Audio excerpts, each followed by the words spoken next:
Take two. A, B, A, B, C, A, B, C, D, E, F, G, A, B, C, D, E, F, G, H, I, like English. Welcome, welcome, one and all, to another brilliant lecture with Professor Victor Singing Eagle here at Sisseton, Wahpeton College. And this is, I don't know, what lecture is this? 13, 14, who knows? Let's see if I can do this without making a mess. Trying to hook up my microphone properly. This is, I'm going to lean forward. And I'm going to turn on my lights so I look a little bit better. Now, that looks even worse. Well, who knows? Too much haze. That's better. All right. What do we got going on? Well, this is meeting 13 for October, Monday, October 6th, 2025. And I have some announcements to make. First things first. I am back from my trip to see Mr. Professor Dr. Gary Hobson. Yay! And he gave me so many books that the bag is bursting. Oh, I love it. And he autographed his primary books, Gary Hobson, Deer Hunting and Other Poems. Let me see if I can show you that without too much glare. Gary Hobson, The Road Where the People Cried, and he pronounced it in Cherokee language, and I can't say it. It says here, Nunna Daul Tsun-i. The Last of the Ophos, which I might have mentioned before, and Plain of Jars and Other Stories. Yay! And he autographed them all, and he says here, to Victor, stay strong, Gary Hobson. And another one, he said, keep writing, because I'm a writer too, but never mind, we don't need to talk about all that. And then he said, I don't have much time left on this earth. I think he's like 84 years old. Man, it's really weird, because I still remember him when he was in his 50s, and even when he was in his 30s, and over there at the University of Oklahoma. I'll post the lecture, or not lecture, but our interview that we had together. Should bring this closer to my face so you can hear me. But anyway, yeah, that was awesome. Hanging out with my old professor and shooting the breeze and talking about native literature and all that fun stuff. And he gave me some recommendations. He gave me a bunch of books from his library, which is all in this big old bag, which is bursting at the seams. Books, books, and more books. Leather Stocking Saga. That's one of those books written by James Fenimore Cooper that is actually he's not a native. Brick, a literary journal, which is awesome because it publishes native authors. We got Creation of a California Tribe, a kid's book. What else do we have here? Oh man, I'm just going book crazy. Major Problems in the History of North American Borderlands. It talks a little bit about some of the difficulties, not only with natives, but other minority, non-European groups that immigrated here. Here's the Cherokee Tragedy he gave me. What else did he give me? Oh man, just books all over the place. Cherokee Removal by William Penn. No, the William Penn Essays and Other Writings. Jeremiah Evarts. Ta-da! Oh man, books, books, and more books. What is this? Cherokee Alphabet Unto These Hills by Kermit Hunter. I don't know if that's a kid's book or an adult's book. It looks like it's a play. I forgot. That counts as native literature. Barbara Kingsolver, The Bean Trees. She's not native, but she writes about natives. Another one, Barbara Kingsolver, Pigs in Heaven. That's a sequel. What is this? Seven Clans of the Cherokee Society by Marcelina Reed. She might be native. I can't remember. Adowsoski or Woski. Swimmer Wesley Snell, A Cherokee Memorial. That looks like a memoir. Look at how nice and dark he is. Like me, Robert J. Conley. Wow, it's lots of poetry. What else do we have? I got 3 books to go. This is a non-native, but she won the Nobel Peace Prize in Literature. Toni Morrison, Tar Baby. That's what Professor Hobson gave me. Death of the Great Spirit by Earl Shorris. Not sure what that's about, but I'm dying to read them all. Contemporary Native American Address, edited by John R. Matesas. Brigham Young University. I think these are speeches by historic Indian, I should say native figures, chieftains and things like that. People like that. But I'm talking too much. Oh, wait, I got something else to share with you. I got a book in the mail. Yay! Oh, man, I'm just going book crazy. And I had a pair of scissors somewhere. Oh, here they are. Yeah. Let's see what it is. Open her up and see what I got. Night of the Living Rez. Ooh, I wonder if that's like Native Americans and zombies. Oh, man. I gotta read this. Special offers inside. Never mind that. Night of the Living Rez. Set in a native community in Maine. Night of the Living Rez is a riveting debut collection about what it means to be Penobscot in the 21st century and what it means to live, survive, and persevere after tragedy. In 12 striking, luminescent stories, author Morgan Talty, with searing humor, abiding compassion, and deep insight, breathes life into tales of family and of a community as they struggle with a painful past and an uncertain future.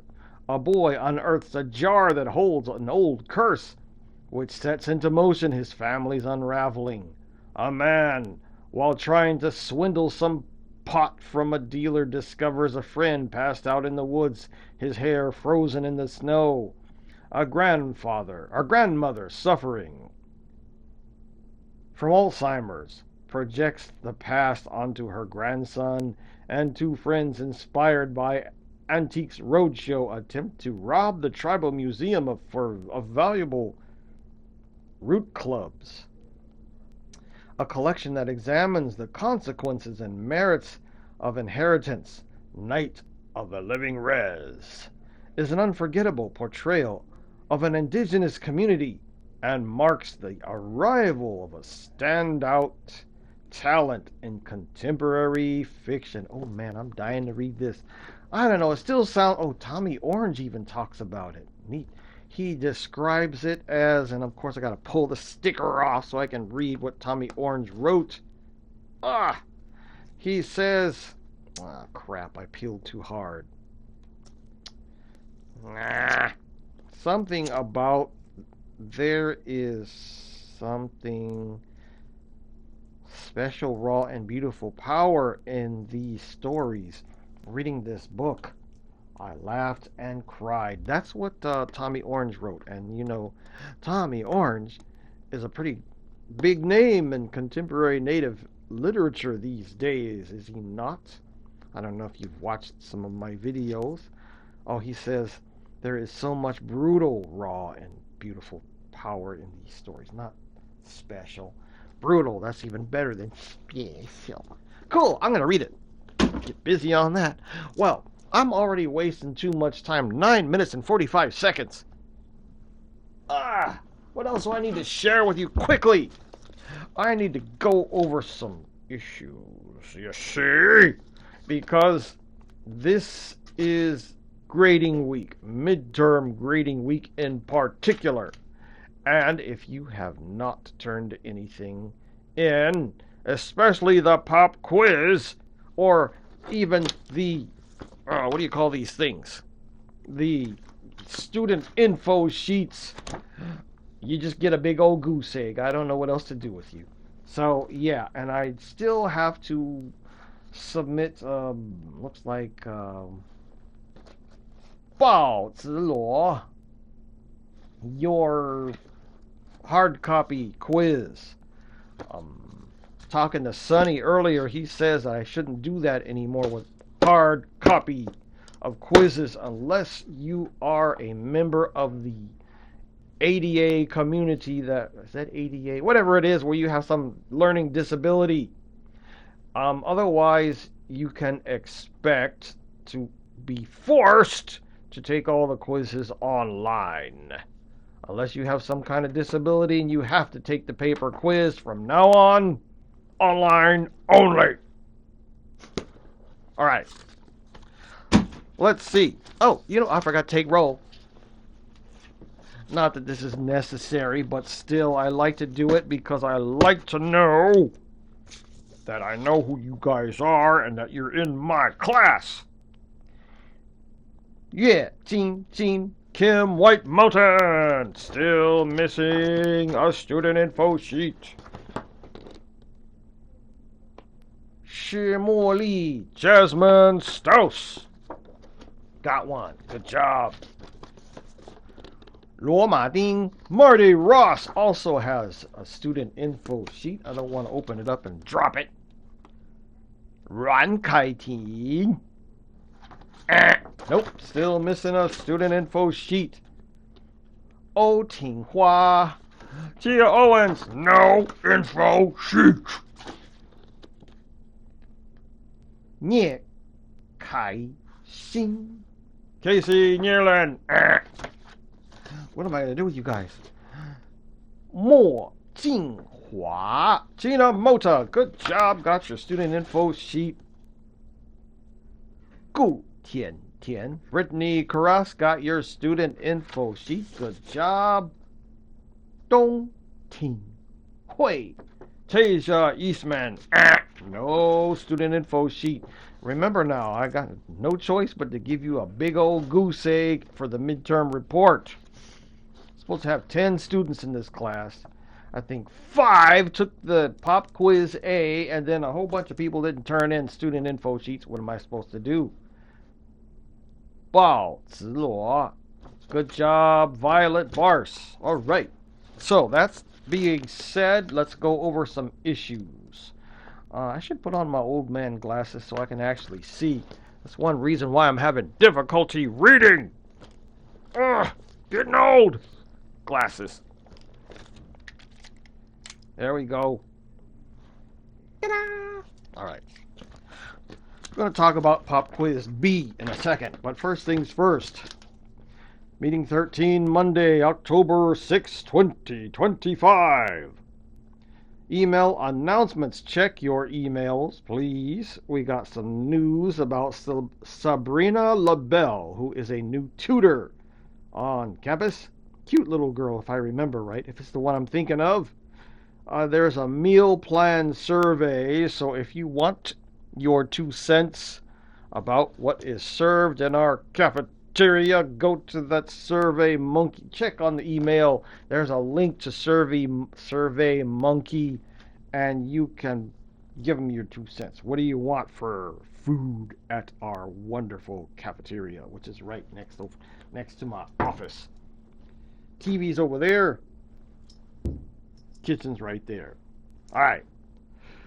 Scholarship information. There's new scholarship information available. Check your email.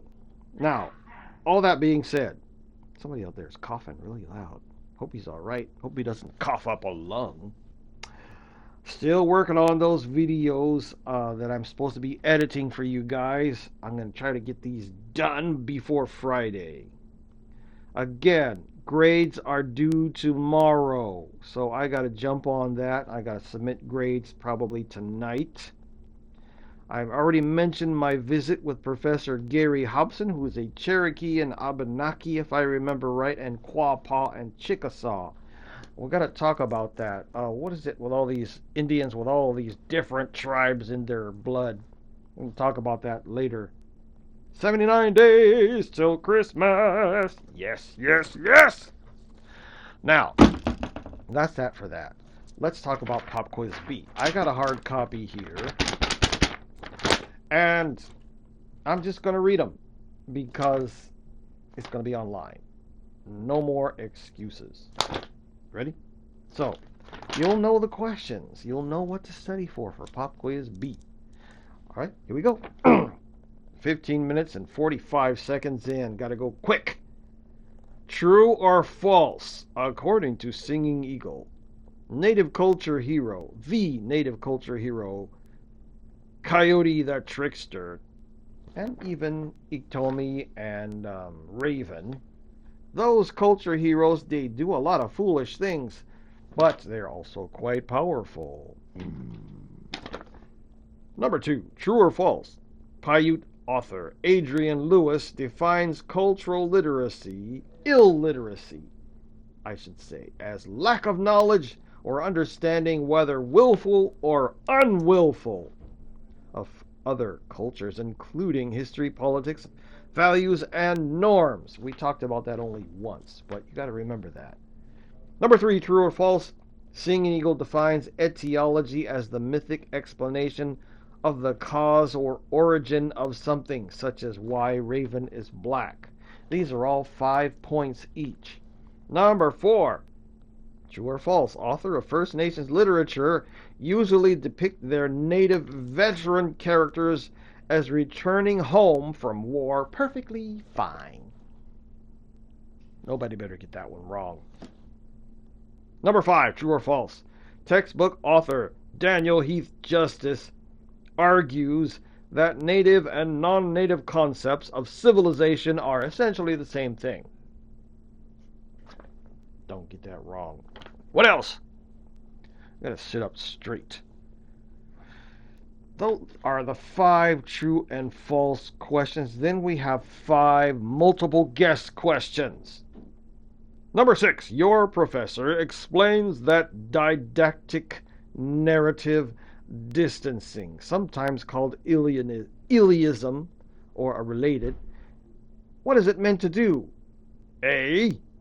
Annoy young people into doing what's right. B. Talk about oneself to be flippant but funny and clever. C. Only to make adults question their life choices. Or D. It should teach children and members of the community about proper behavior without relying on me, I, my. Number 7. Why do so many creators of color reject the philosophy of art for art's sake? I might have mentioned that in one of my videos. You got to go back and double check what is art for art's sake. And its opposite, artistic urgency. Okay, why do creators of color reject that philosophy, art for art's sake? A. It focuses too much on blending of traditional and Western cultural elements. B. They rely only on stories and not enough on reality. C. They believe artists and writers have a sacred duty. Or D. It focuses too much on reality and not enough on creativity. Nobody better get that question wrong. Number 8. Many natives, both in their writings and in daily conversations, often judge the poor circumstances of others against one's own, usually to one-up another's misfortune or to exclude that person from a perceived group. I'm more Indian than you because we're poorer than you. What do we call that? A. Who is luckier? B. More Indian than thou? C. Comparative misfortune game. Or D. Unreal Indianism gambling. Number 9. I gotta go faster because it's already 20 minutes in. Yankton, Dakota writer Zitkalasha often wrote works from the perspective of blank blank, which is where educators politely challenge dominating teaching ideologies and power structures. So what is it called? Blank blank. A. Pedagogical resistance. B. Musical genius. C. Pedagogical capitulation. Or D. All of these. Last multiple choice question. Number 10. Some important messages that Daniel Heath Justice highlights and How Do We Learn to Be Human are A. Relearning and reasserting native culture in contemporary times. B. Overcoming still dominant stereotypes. C. Indigenous language revitalization. Or D. All of these. Got it? Hope so. Now, those are also 5 points each. So that's going to be 10 questions total for a total of 50 points. Now, here comes the harder part. Short answer, 15 points for this question. According to your professor, the story of Crow and Octopus Lady is an excellent example of indigenous didactics. What does such a story teach? Go back and watch that video on e-learning. Make sure you find it. I'll even highlight it for you on e-learning. What does that story teach? Crow and Octopus Lady. Then we got number 12. Also 15 points. So that's going to be a total of 30. Remember, these longer answers, where it says, answer the following questions, you got to type in. These are 15 points each, so do not give me lazy answers. Don't want any one word or one phrase answer, because this is 15 points and you're just blowing it.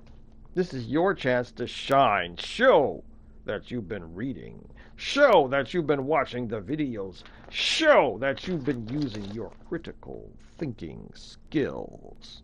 Got it? Number 12. Comment on this passage from Plains Cree author Don Dumont's Way of the Sword. That's in our book. Forgot the page. 83? I don't remember. Look, Way of the Sword. I got it right here, don't I? Yes, I do. Got books all over the place. Way of the Sword. Nope, wrong book. It's in this book. Nobody's going to get this question wrong because I'm already sharing you the page number. Page 14, Way of the Sword. Page 14 just says, who is Don Dumont?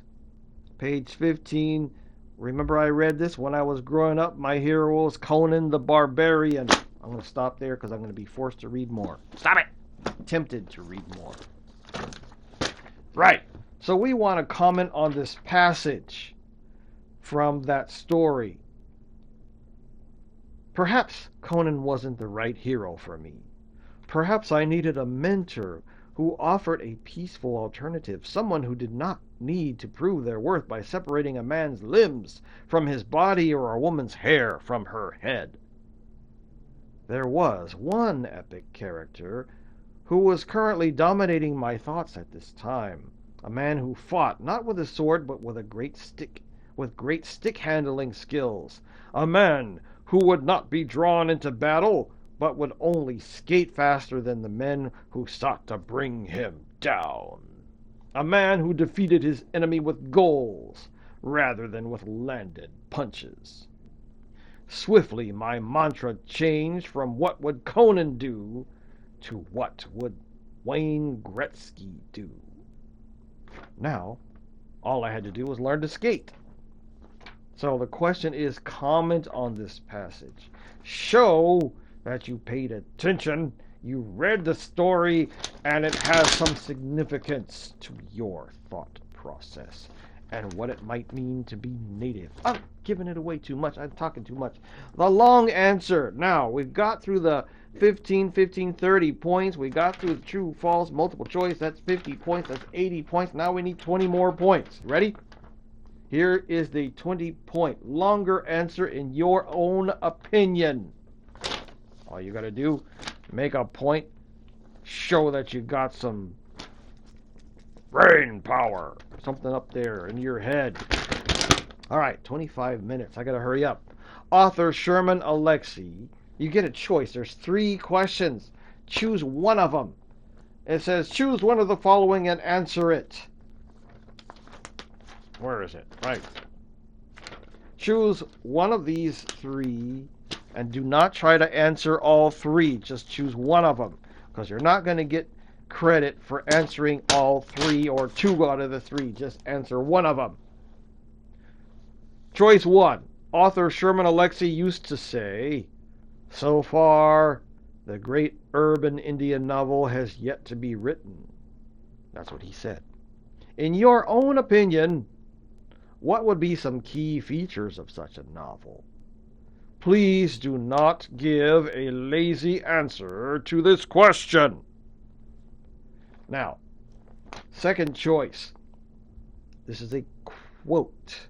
Oh, there's only 2 choices, not 3. I'm wrong. So it's choice A or choice B. Choice B says, we are writing more from our authentic selves. We don't do the stereotype thing. We break through them. We are writing from the inside. It's more genuine, including native languages. This is from author Laura Tohi Dinate, Navajo. What do you suppose she meant by that? She's explaining, she's comparing native versus non-native writing. What do you suppose she meant by that? We are writing more from our authentic selves. We don't do the stereotype thing. We break through them. We're writing from the inside. It's more genuine, including native languages.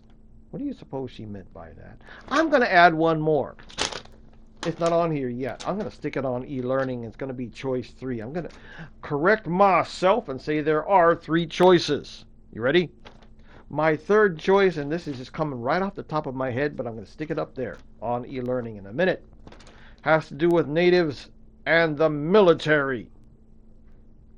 You've heard me argue this, and I even have a discussion with Professor Gary Hobson about this. He's getting up in age, so if you watch that video, you have to be patient. We had a discussion a little bit about natives in the military.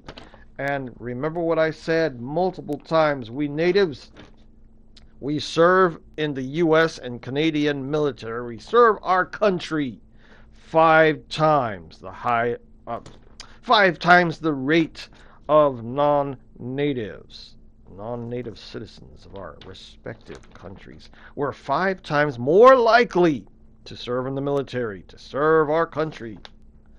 Ooh, what do you make of that? How does it show up in our literature? Ooh, I like it. I'm going to put it in the test right now. All right, that's all for now. I'm already messing around being Mr. Nerd. So that's it for now. I'm going to start working on our videos. I'm still got to do the video with Professor Hobson and the video with the book festival, which I was trying to edit and I'm still working on. All right, thank you so much. That's all for now. You guys have a nice day. Talk to you later. Bye-bye.